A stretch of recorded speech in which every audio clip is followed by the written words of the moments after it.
I finally told my stepbrother everything he wanted to know about infidelity. Before we begin the story, make sure to subscribe to our channel and never miss more incredible stories every day.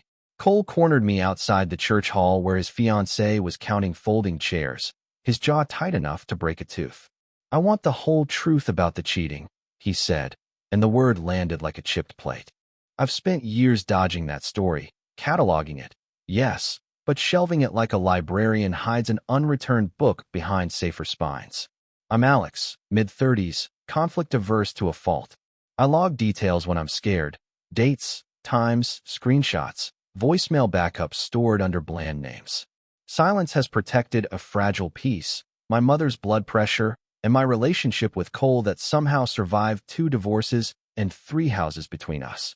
But the rumor that sparked this, an accusation floating toward Cole's engagement like a storm balloon, made him decide half-truths were cruelty dressed as kindness. He kept his voice low. "I'm not asking to be comforted. I'm asking to be warned." I asked for one day. He shook his head. No more delays. Through the window, his fiancée, Lily, waved, and he flashed a smile that didn't reach his eyes.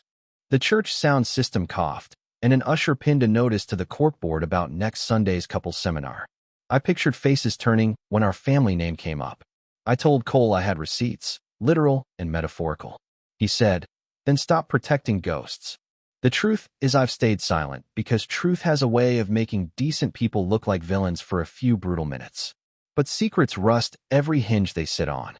I opened my phone, tapped the archive app, scrolled past file names like gardening invoice, and felt my hands sweat. "Once I start," I warned, "I can't unspool it halfway." He took my phone and said, "Then start where it actually begins. The first place it begins isn't where you think it does at all." Our families merged in a small rental with thin walls and thicker rules. Mom, Dana, brought bookshelves, a spice rack, and the soft, apologetic way of a woman who kept peace like others kept heirlooms. Victor, your father by law, my stepfather by reluctant adoption, brought polished shoes, a framed photo from a charity gala, and a rule about never touching his office drawers. Cole and I learned to share the middle seat, literal and figurative. "We're one family now," Dana said the first night, laying out a tray of lasagna like communion. It worked for a while, then it frayed. The first crack was small, an anniversary photo with a caption misdated by a week, posted at 11:57 p.m. Victor brushed it off. I scheduled it wrong and kissed Dana's hairline. Years later, that date would matter more than we thought. The second crack came with a late-night call that Victor silenced face down. "International number," he said, "wrong person," and offered to make tea as if that proved innocence. We decided to believe him because believing kept rent paid and weekends calm. Recently, though, this is the jab that reopened everything. Victor joked at a family dinner that some people can't hold relationships because they overanalyze, and stared straight at me. I laughed on cue, but in the parking lot, Cole said, "That wasn't about you. That was about his mirror." The next morning, Lily received a message from a blocked account that said, "Ask about Victor's friend who signs emails K. Ask about June 14th. Lily showed Cole. Cole showed me. And the old cracks looked like fault lines I had mapped in pencil and ignored in ink.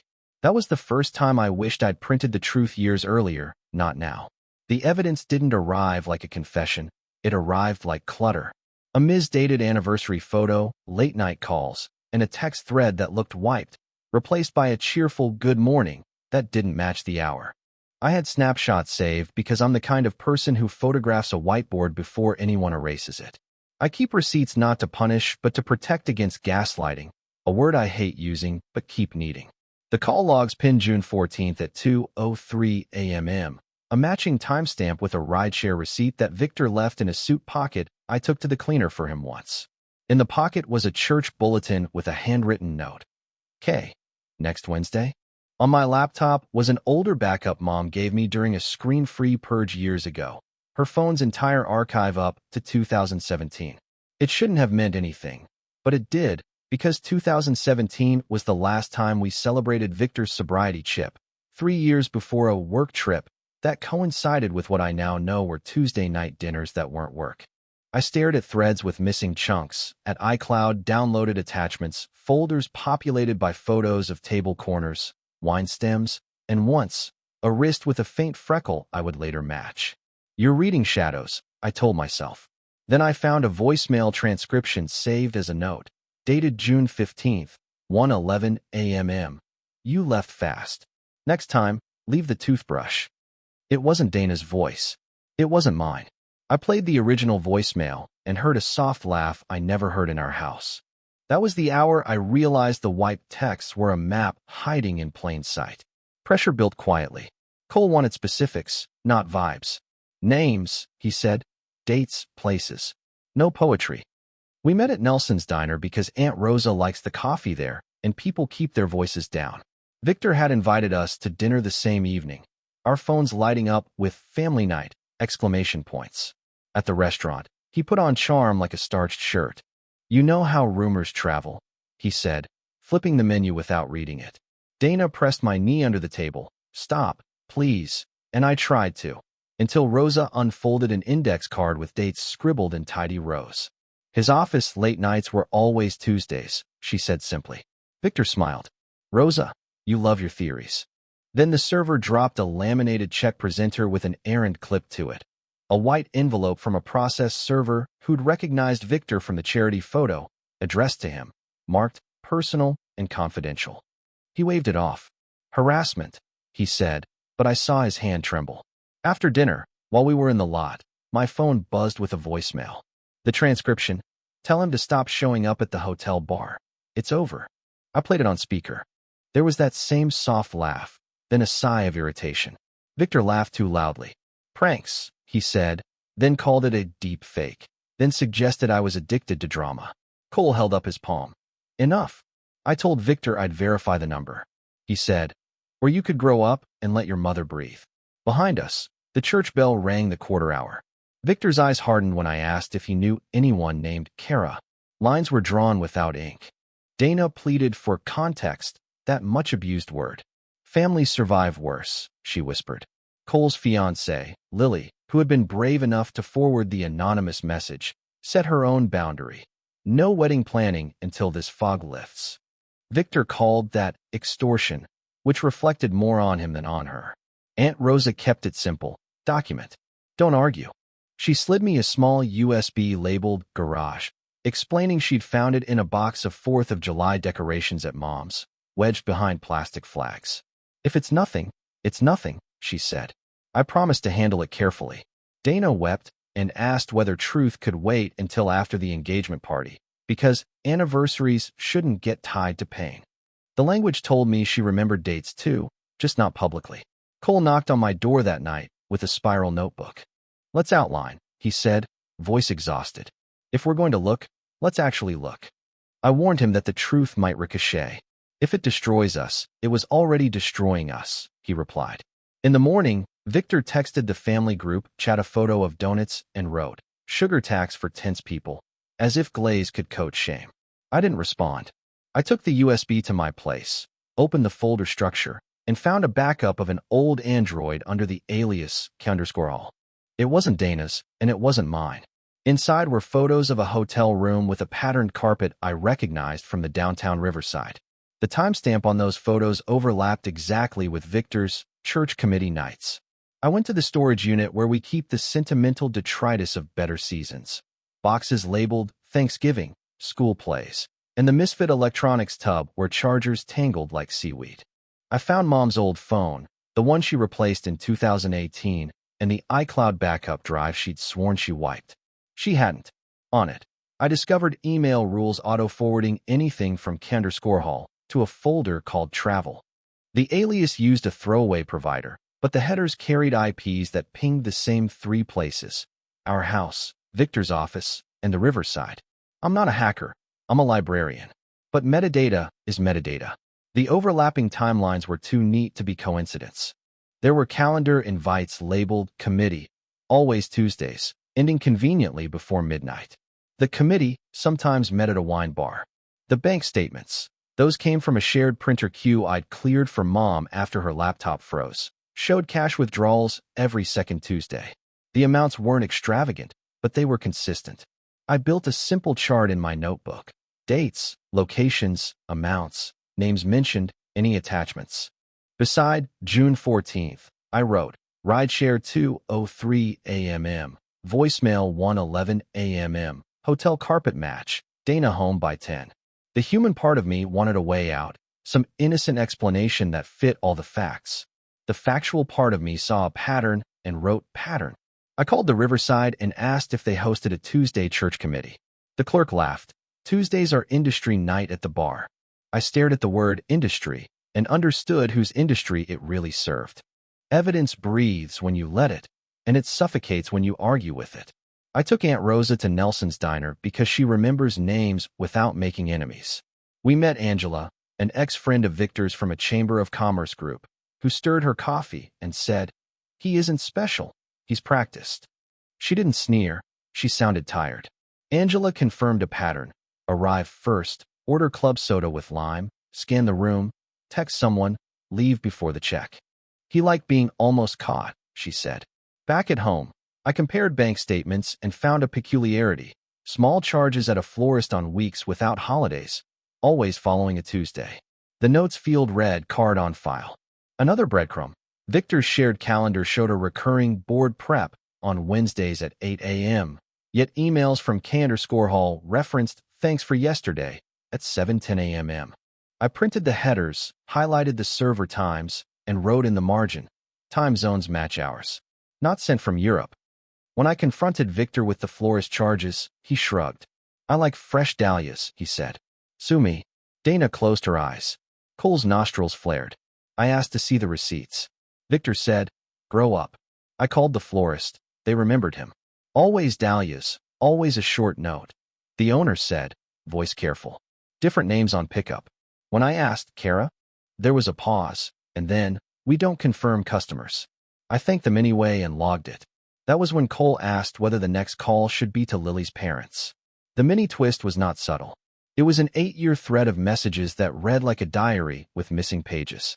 The long-running emotional affair was with Kara, a colleague from a fundraiser committee, full of long, late-night paragraphs about feeling seen, plus selfies that stopped just short of obvious. Separately, there was a brief physical betrayal with someone else entirely, a gym acquaintance, 2 months in 2019, proved by a hotel loyalty statement that charged a 2-guest upgrade twice. The what, not the why, knocked the wind out of me. Dana's name appeared in the margins, forwarded recipes, reminders, a cheerful video of our dog rolling in autumn leaves, showing a woman investing in a marriage that had been outsourced to someone else's inbox. The proof threatened Cole's engagement because the anonymous message warned Lily that these patterns repeat, and she started seeing patterns everywhere. His late nights at work, the way he answered texts in another room. Cole isn't Victor, but fear is associative. I told him I would separate fear from fact. He handed me his phone without argument. Check anything, he said, practically shaking. I skimmed, found nothing suspicious, and said so. He put his head on the table like a child told the nightmare ended. So it's him, he said. It's not me. I nodded. It's him. The room seemed to tilt when Victor's car pulled up outside my apartment uninvited. I sat across from the man who'd made himself the sun in our small orbit, and for once he looked cold. You don't understand grown-up arrangements, he said, like I'd misfiled a biography. I said nothing and watched him map the room for allies. There were none. My dossier, which is a grand word for a binder with tabs, sat between us. I had screenshots, dates in my neat block letters, 2 recorded calls, one with the florist, one with Angela, both carefully legal in our one-party consent state. I had IP header prints, voicemail files, calendar captures. This wasn't revenge, it was proof.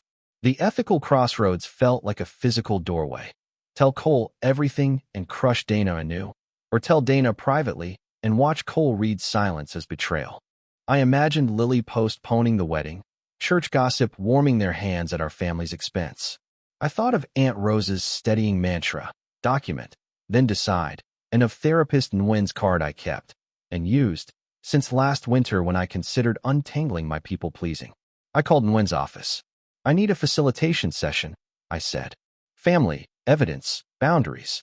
The assistant offered Thursday at 5. I texted Rosa. She said, I'll drive. I texted Dana. She replied with a heart, and thank you for including me.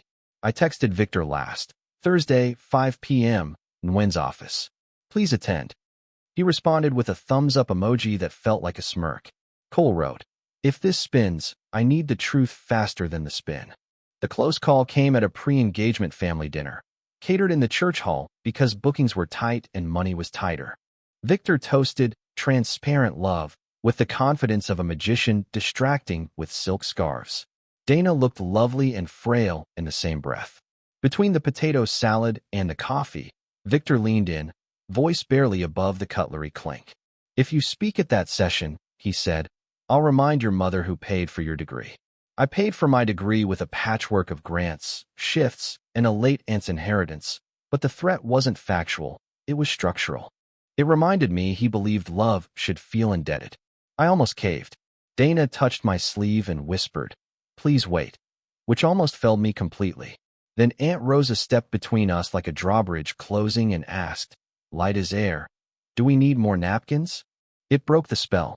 Cole, across the room, caught my eye and mouth. Brief.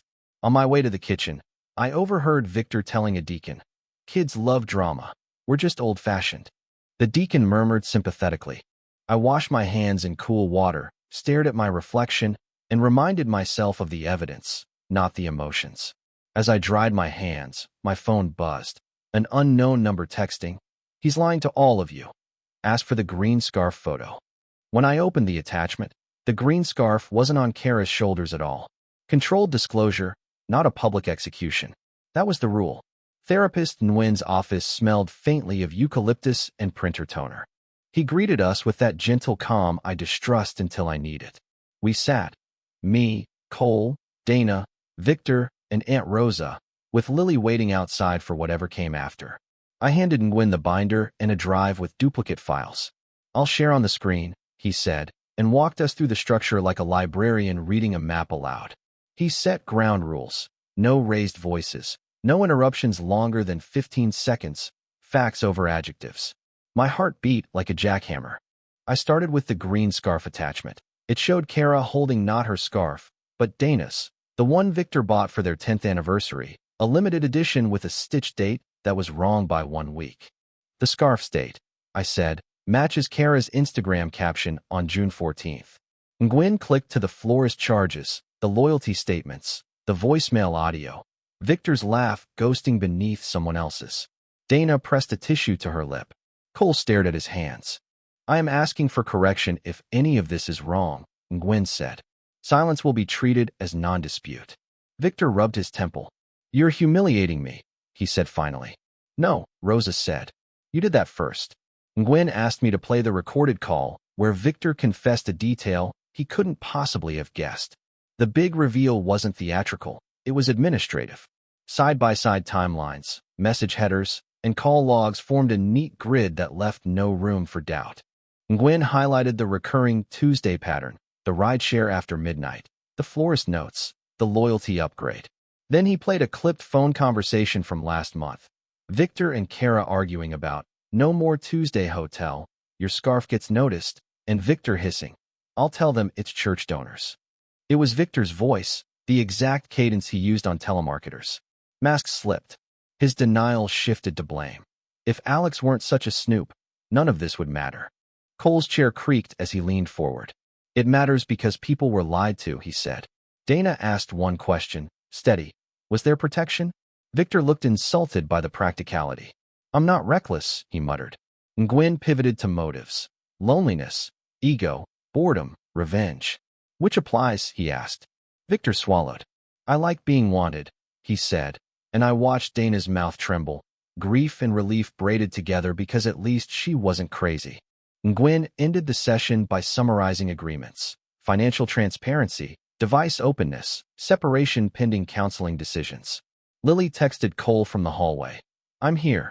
Victor stood, knocked the chair, and asked if we were proud of breaking our own family. Aftermath tastes like metal. Lily postponed the engagement for the health of the future, which is generous language for we need to breathe.